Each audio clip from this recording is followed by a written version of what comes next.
rated T to M. Hey, want to hear a PC Game Pass ad? I'll take your silence as a yes. Want new games on day one like Call of Duty Black Ops 6 or Stalker 2? I thought so. How about unlocking all the League of Legends champions when you link your Riot Games account? All for one low monthly price? Well, guess what? We got you. Learn more at xbox.com/PC Game Pass or click the banner. Stalker 2 available November 20th, 2024. Game catalog varies by region and over time. And that's the end of the script.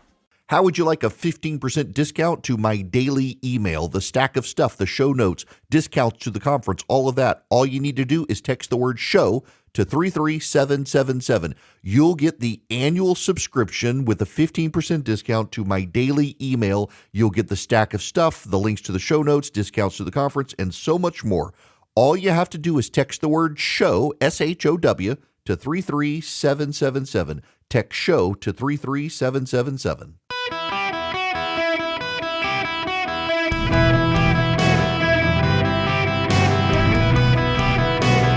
Welcome to the Eric Erickson Show podcast, Hour 3. Hello, America. Welcome. It's Eric Erickson here across the nation.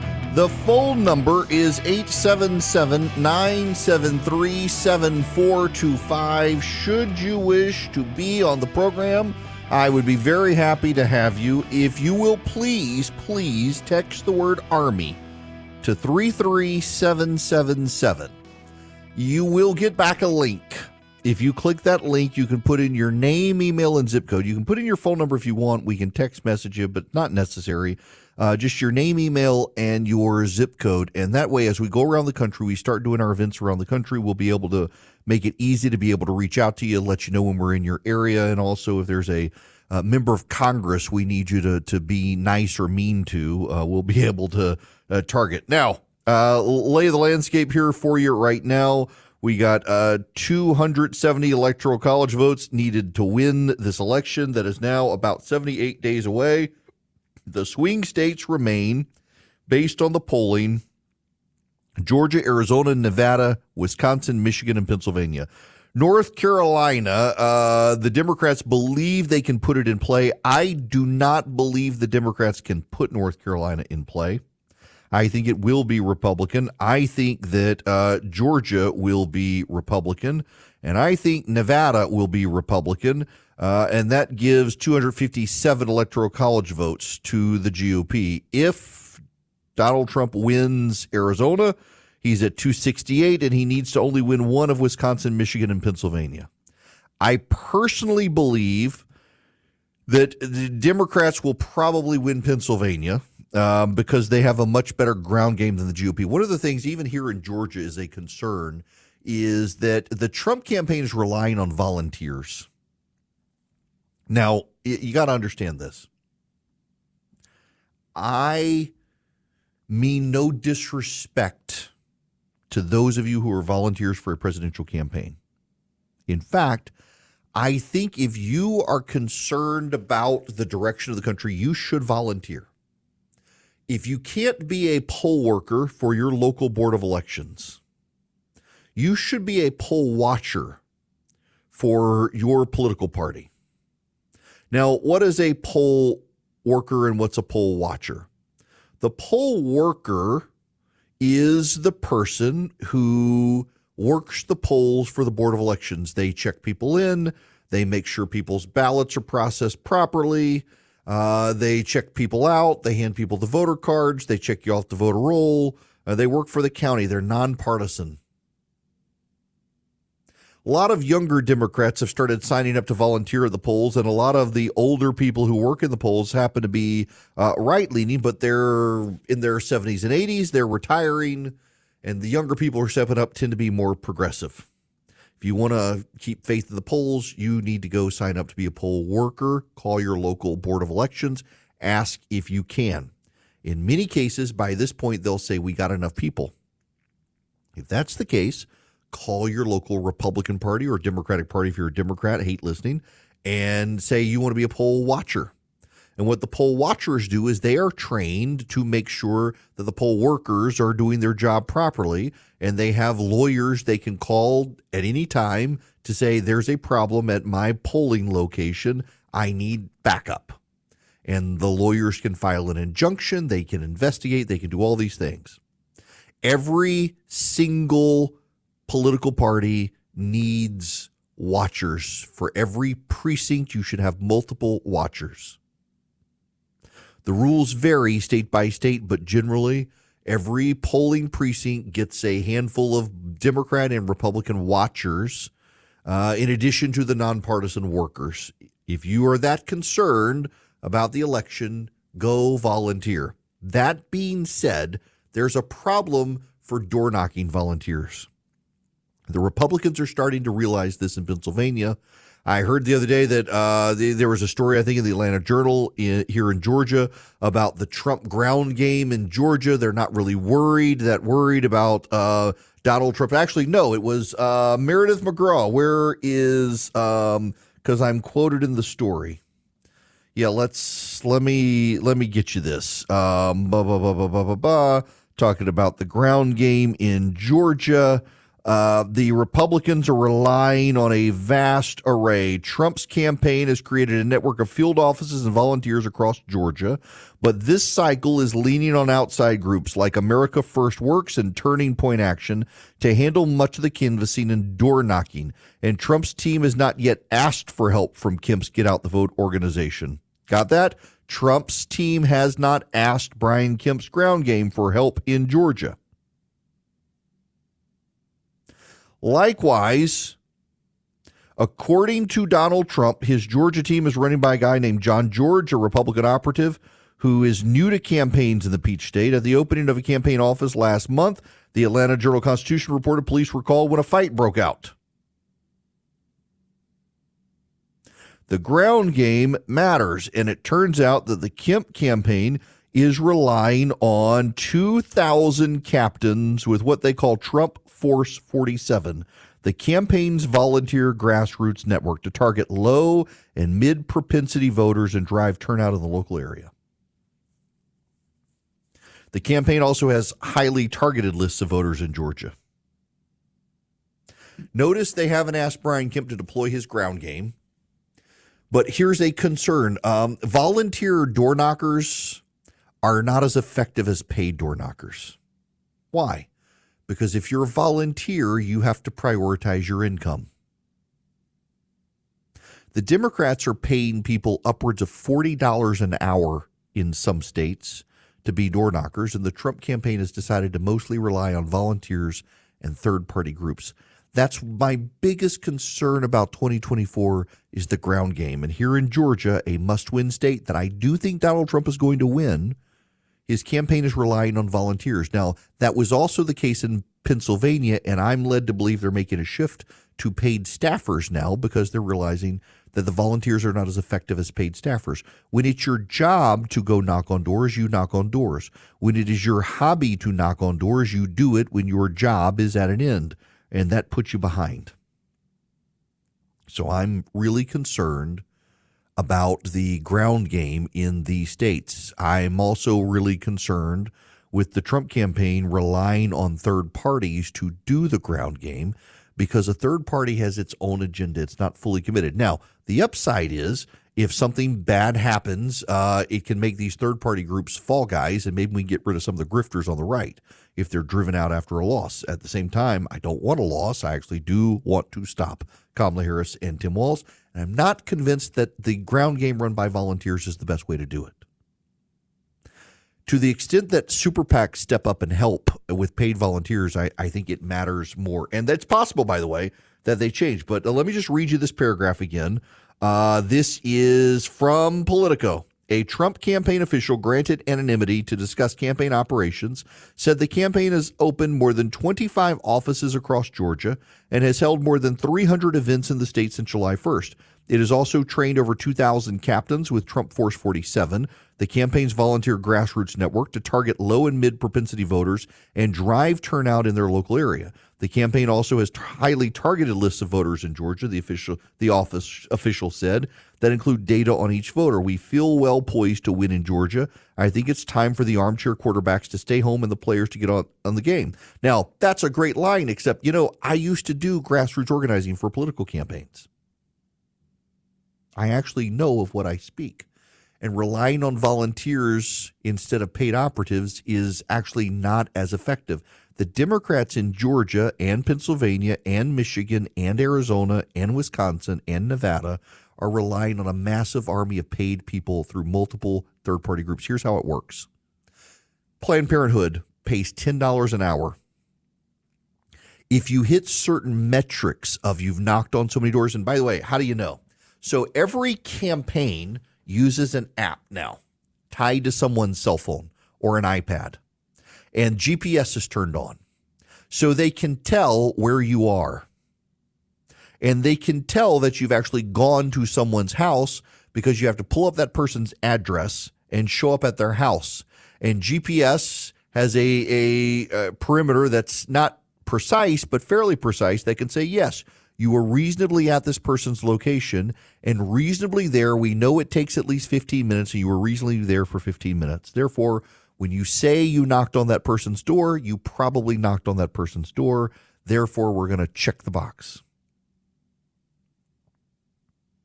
Every campaign does it, left, right, and center, Republican and Democrat. They've all got these apps. One of the best ones out there called Campaign Sidekick. I recommend candidates use it when they're running for office. A friend of mine developed it, and I was one of the guys who suggested he develop this app. And it gives you the walk list. It can show me, you can put in it, say, find all the voters who care about the Second Amendment. And bloop, there it goes. All the voters who care about the Second Amendment. And you draw a map. You say, here I am. This is where I am. I'm going to draw a map. I'm going to draw a circle on this map. I want to knock on all the houses, knock on the doors of all the houses in this area, in this circle, who care about the Second Amendment. And then it builds you a walk list, and it prioritizes the pattern that you walk so that you're never crossing back and forth. It's the most efficient way to knock. And so then it says, here's Eric Erickson. He cares about the Second Amendment. I'm going to knock on his door. If I'm not there, they can leave me a little leaflet on the door and check the box. Left a leaflet, wasn't home. Go to the next house. Left a leaflet, wasn't home. Go to the third house. Talked to the homeowner about the Second Amendment. Go to the next house. And you check in. And so if you hit certain metrics, again, the Trump teams relied on volunteers to do this in the heat of the day. The Democrats are relying through multiple third parties to pay operatives to do this. So Planned Parenthood pays $10 an hour. But at Planned Parenthood, the more you knock, the higher your income goes, up to $40 an hour. And so what is Planned Parenthood doing? Planned Parenthood is targeting women who care about abortion. The SEIU, the Service Employees Union, they're targeting teachers. The Teamsters are targeting working class voters. So there is some overlap in that. And you know what? The data shows the more you get contacted by groups, the more likely you are to go vote for their candidate.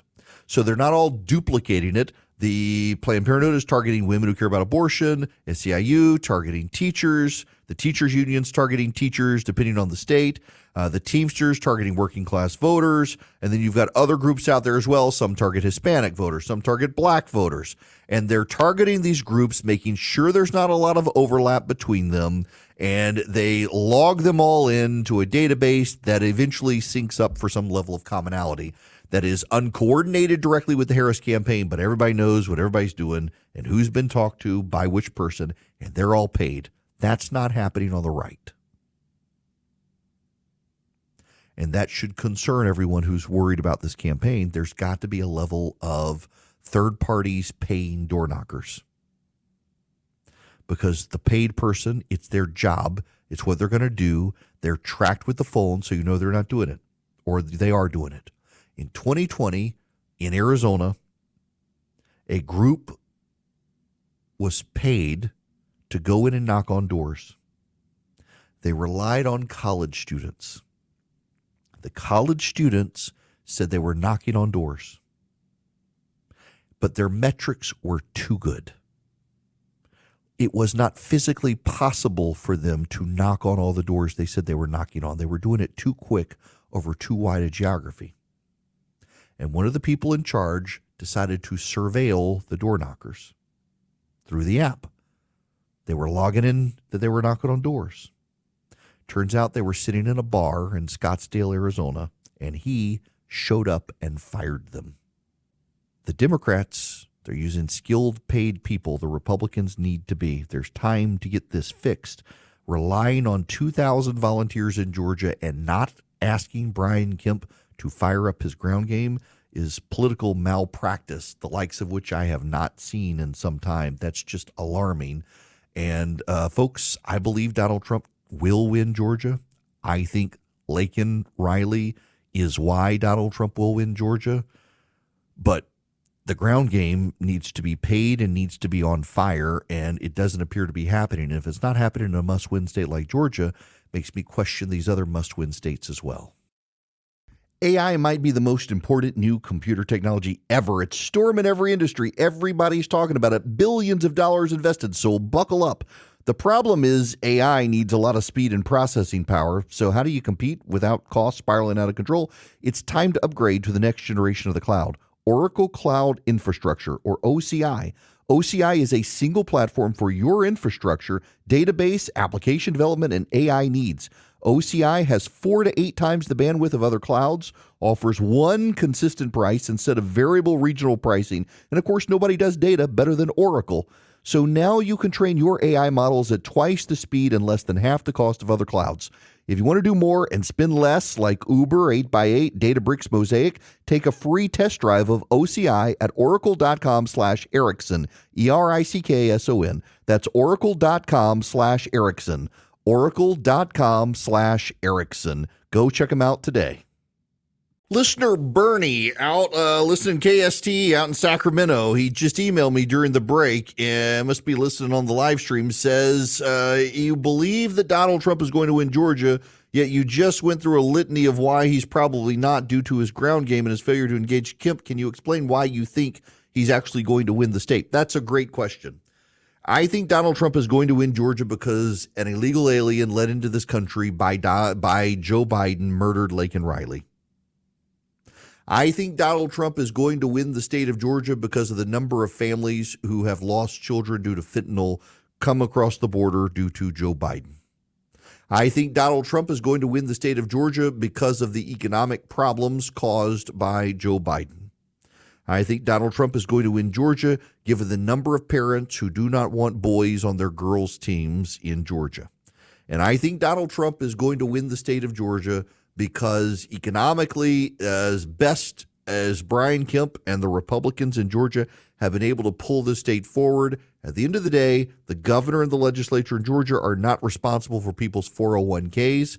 They're not responsible for people's savings, and people see that their 401ks are unstable despite a roaring stock market. Their gas prices are up because of Joe Biden. Their grocery prices are up because of Joe Biden, and they blame Joe Biden for that stuff. And Kamala Harris was Joe Biden's point person on so many of these things, from the border czar to even embracing Bidenomics. I absolutely think that Donald Trump can and should win the state of Georgia, whether his ground game is firing all cylinders or not. I think that voters are going to show up on Election Day in Georgia, and I think those voters are going to vote for Donald Trump in Georgia. Now, is that the same in Michigan? They've got a massive Democratic army in Michigan in a way they don't have in Georgia.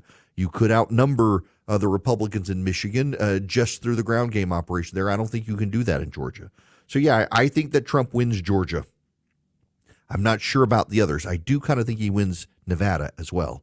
But that's the way I see the landscape working, and Georgia gives him 16 electoral college votes. Now, one of the groups that's actually doing great door knocking out there is Americans for Prosperity. They use paid staffers, unlike a lot of these other groups. Not only do they use paid staffers, though, they supplement with volunteers, and you can be one. They've got chapters in almost every state. They teach you to be an effective organizer. They teach you to be an effective activist.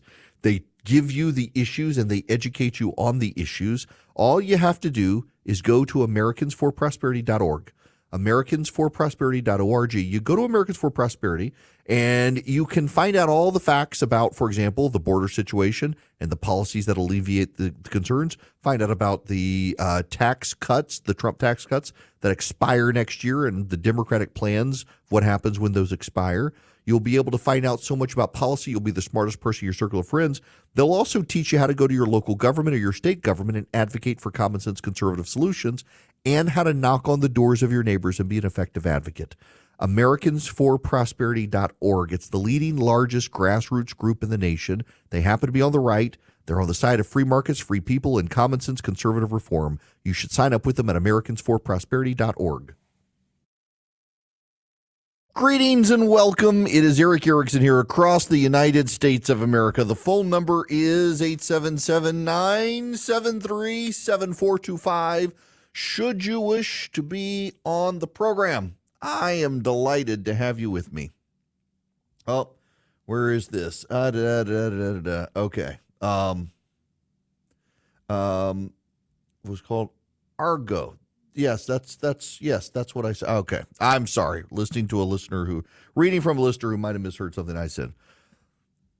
Can we talk about Project 2025 for a minute? I've tried to avoid it. I have tried to avoid it. I wish I had, it's on my bookshelf at home. In 2000, George W. Bush actually published, it was 2 volumes of his plans for the country.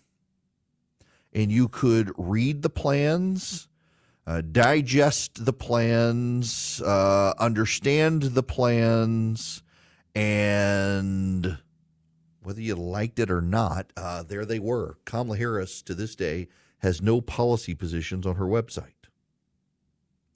Donald Trump has policy positions.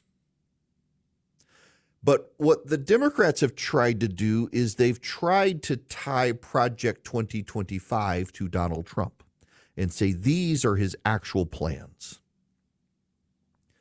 The problem is it's not true. The problem is also that the Democrats don't care about the truth. They care about scaring people.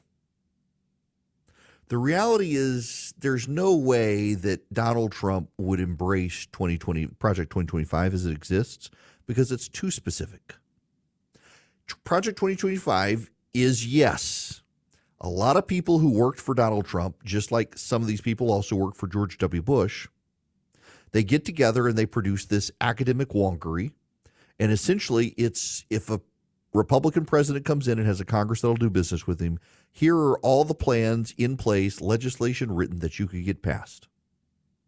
What these outside groups did is they tried to sell this to donors as this is what Donald Trump's going to get done, help us advance Donald Trump's mission, give us money. And they dropped Donald Trump's name a lot. So now the left is using all those quotes, and a lot of people who are tied to Donald Trump who participated say, see, this is really Donald Trump's plan. Project 2025, that's really Donald Trump's plan. Now, one of the side things here, and I do mean this to be insulting, is a lot of these progressives who think they're independent thinkers, they're really just part of the herd. They're not very thoughtful people. Look how many of them have glommed on to the use of the word joy because Kamala Harris told them to, or have glommed on to the attacks on Project 2025 as something about Donald Trump because the left told them to. These are people who think they're smart and independent thinkers, and they are a bunch of freaking lemmings. The reality is that Donald Trump has distanced himself from 2025, has attacked Project 2025, and thinks parts of it is ridiculous. And in the run-up to this coming to a head, you had the Trump campaign demanding these groups stop trying to tie it to Donald Trump because Donald Trump has his own plan. Donald Trump's plan is, Agenda 47? He was the 45th president. He would be the 47th president. And so he calls it Agenda 47. It is an abbreviated plan without all these details from Project 2025, but it doesn't matter. Project 2025 is not going to cost Donald Trump the election. The left is trying to make a big deal about Project 2025, but here's the thing. They're doing it in distraction of something more significant. Kamala Harris is the Harris in the Biden-Harris administration. The media and the left are doing more to tie Donald Trump to a Project 2025 plan he has specifically in public rejected than they are trying to tie Kamala Harris to being the Harris in the Biden-Harris administration. They would prefer to talk about Project 2025, because they can't talk about Kamala Harris's record as the border czar. In fact, they got to lie and say she never was the border czar after for 3 years telling us she was. They would prefer to talk about Project 2025 instead of talking about Kamala Harris's failures on her economic record and vision for America. They would prefer to talk about Project 2025 than about Kamala Harris bailing people out of jail so they could burn down Minnesota. They would prefer to talk about Project 2025 than to ignore Kamala Harris being the person in charge of the National Space Program with 2 astronauts stuck in space and no way to get home. They would prefer to talk about Project 2025 than talk about Kamala Harris's record. And the Democrats and the progressive activists out there who are talking about Project 2025 are trying to get you to focus on defense instead of on offense. They want to talk about a plan Donald Trump specifically denounced instead of talking about something Kamala Harris has never denounced. That's what's going on here. And what's amazing is how many people on the right who can lecture the rest of us for one thing or another, not being sufficiently loyal, who are screaming about this being tied to Project 2025 and can't focus on the fact that this is all a distraction. Now, part of this Project 2025 stuff is the Heritage Foundation always produces a plan for incoming political administrations saying, here are public policy positions you could advocate for and take and advance. They do this every time. They do it for Democratic presidential administrations and they do it for Republican presidential administrations. They know that no Democrat is going to embrace it. But what the Heritage Foundation does every 4 years is they produce a plan and says, here are the best policy ideas to advance America. They've now worked with these other groups out there to put together this Project 2025. Donald Trump has rejected it in favor of his own plan. I got an email the other day from a friend of mine who was on the Republican Platform Committee. He acknowledged that it is not a perfect platform. As Mike Pence noted on stage with me at the gathering 2 weekends ago, they rejected the 50-year position of the Republican Party on life. But the individual who emailed me says Donald Trump personally marked up the platform. That's why it's short. That's why there are parts of it in all caps. It is Donald Trump's plan for America. It has nothing to do with Project 2025. When you bring this up, of course, left says, well, why are you so defensive? Well, I kind of wish you guys would tell the truth. The truth is, the economy matters. Project 2025 does not. And everybody screaming about Project 2025 is trying to get you distracted from Kamala Harris and Joe Biden and their agenda. Kamala Harris and Joe Biden have not done well for the economy. John King went to Iowa, which is no longer really a swing state, but he interviewed some voters. Listen to one of these voters. Mudd thinks the media is too easy on Harris, and like Trump, he sees no way Harris wins an honest election. I just don't believe it's possible, John. I really don't. Yes, I would think that. And I would think many like me would think that same thing. If Kamala Harris gets 81 million votes, something really went haywire. If she gets 81 million votes, is probably more rejected of her opponent than anything else, but I don't know that she's going to get them. I listen, the Democrats have a jubilation right now because they're united again, but I think it wears off. The more people get to know Kamala Harris, I think the more it wears off. And then, of course, you've got the economy. As I mentioned earlier in the program, Austin Goolsbee, he's not sure the Fed's going to cut rates. This is him on Face the Nation. Barron's had a piece yesterday saying that the most consequential event this fall won't be the U.S. election. It won't be a war in the Middle East. It will be the Federal Reserve's decision in September to lower interest rates for the first time in more than 4 years. Is that a certainty? Do you think it is time to lower rates? Oh, I don't think it's a certainty, and I don't like, as you know, tying our hands ahead of time when we got a lot of data to come in and everyone on the committee is going to get to speak their piece, and it's a committee decision. We try, as the Fed, to make clear what our reaction function is, if you want to call it that. I invite everybody to go read the Statement of Economic Projections, which in our world, colloquially, we call the dot plot, where we outline every quarter what do the members of the committee individually think will be the appropriate policy for each of the next 3 years. and what economic conditions do they expect to correspond with those. And we've been making clear for quite a while what economic conditions would be appropriate for us to cut rates, for us to hold rates where they are, and things like that. And I do think that we set an interest rate more than a year ago at a high level because we were fighting inflation, and the economic conditions today are very different than they were when we set the rate at this level. Yeah. Are they actually going to raise rates or lower rates? The odds, of course, are yes, they are. But the question as well is, if they do lower them, how much are they going to lower them? And again, it's actually no sure thing that they're going to lower rates. My guess is that they do. The problem here is that even if they do, it's not going to transition into the economy very quickly. And the underlying issues are going to remain. And with those underlying issues, the American public is going to blame Kamala Harris and Joe Biden, because it's the Biden-Harris administration that's done this.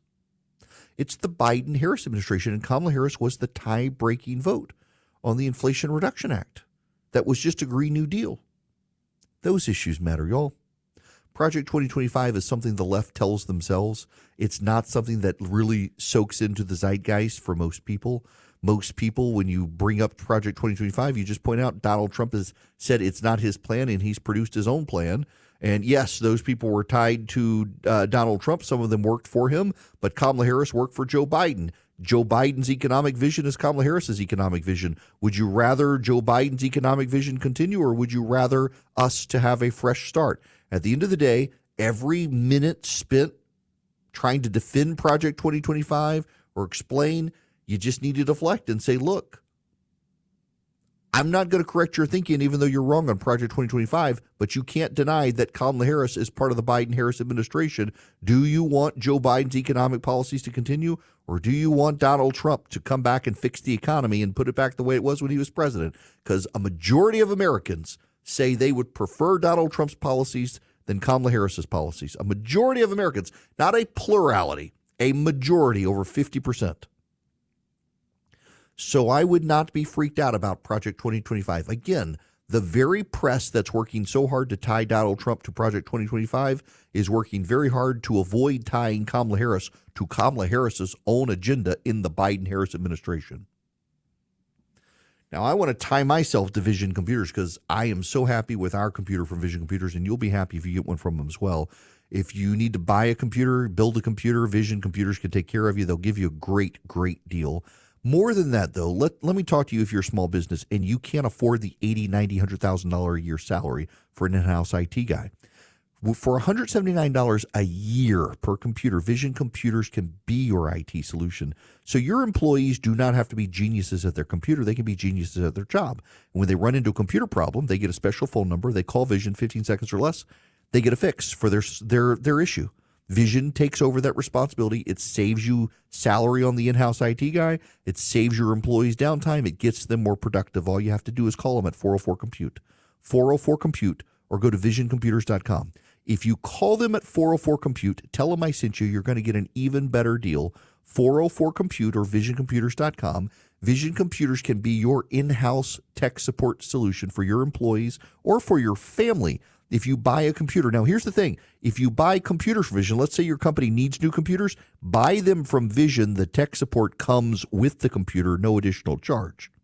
They save you money. They get you up and running. They make you proficient. They make you productive. If you don't have a computer from them, it's just $179 a year. Call them at 404-COMPUTE. Tell them Eric sent you. You get an even better deal. Hello and welcome. It is Eric Erickson here. The phone number is, well, you can figure it out yourself because there's just not enough time for you to even call at this point. So I want to go back to what I started this hour with, and that is the Electoral College. Because if you look at the polling out there right now, and again, the individual polling Not good. Individual polling varies. One of the great things to do is to just look at a poll average, like the Real Clear Politics polling average, which right now, it's got Rasmussen has Trump up 4, Fox has him up 1. The Fox poll is decidedly shifted towards Harris from where it was. Rasmussen, I never pay attention to Rasmussen, to be honest with you, but it all works out in the average. And there's been a clear trend towards Kamala Harris, 1.4% nationwide. But keep in mind, with the Electoral College the way it is, you tend to need the Democrats need to be up 4 nationally, because the national polling doesn't exclude New York and California and places like this. So you've got to have a big nationwide sample that has the Democrats up about 4. So at a 1.4% advantage for Harris, this is Donald Trump's race to lose still. So I wouldn't panic about it. And when you look at the polling averages, Arizona, Donald Trump is still up. Nevada, Donald Trump is up. Wisconsin, Harris is up. Michigan, Harris is up. Pennsylvania, Donald Trump is up. North Carolina, Donald Trump is up. Georgia, Donald Trump is up. You know what that means for the Real Clear Politics average? If the election were held today, Donald Trump would be at 287 Electoral College votes, and he would win. So this panic that set in among the party, this panic that set in among older voters that we're going to lose the country, you got to fall in line. One, that's no way to sell your candidate. Lecturing others that they need to toe a party line is, we talk about communism. There's your communism on the right, towing this propagandistic line that you would expect from the Soviets.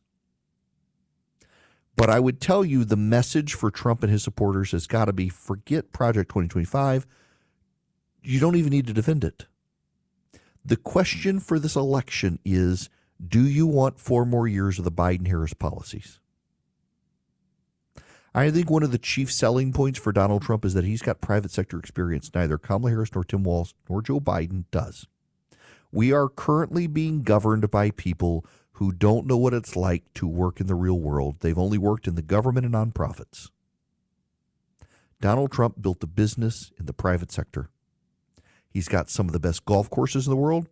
My favorite hotel is Trump Hotel Chicago. Y'all, if you've never stayed at the Trump Hotel Chicago, hands down, my favorite hotel. It's incredible. I love going to Chicago and staying at that hotel. It's a great location, too. Going to be interesting to see, are the Democrats staying at the Trump Hotel in Chicago? Which Democratic delegation is, Eric Trump had projected on, or somebody had projected, maybe it wasn't the Trump people, maybe it was protesters, Project 2025 headquarters, which I found hilarious. It's going to be funny to see if there are actually Democratic delegations, because it's a fantastic hotel in Chicago. Probably it is. I've stayed at the Peninsula there, and I like the Trump Hotel the best. But Donald Trump has built a private sector business. Kamala Harris, Tim Walz have been on the government dole their entire professional careers, just like Joe Biden. And I think there's a compelling message there for Americans.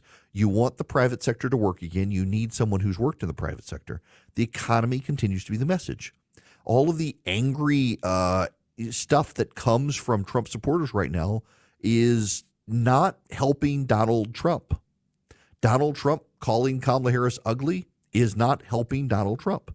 The message is very simple. Do you want 4 more years of Kamala Harris's agenda, or do you want to go back to the days where America's economy functioned 4 years earlier when Donald Trump was president? It's the economy. Do you want secure borders? Donald Trump will secure the borders. There's a winning message there. You just got to focus. Less than 80 days to go, folks.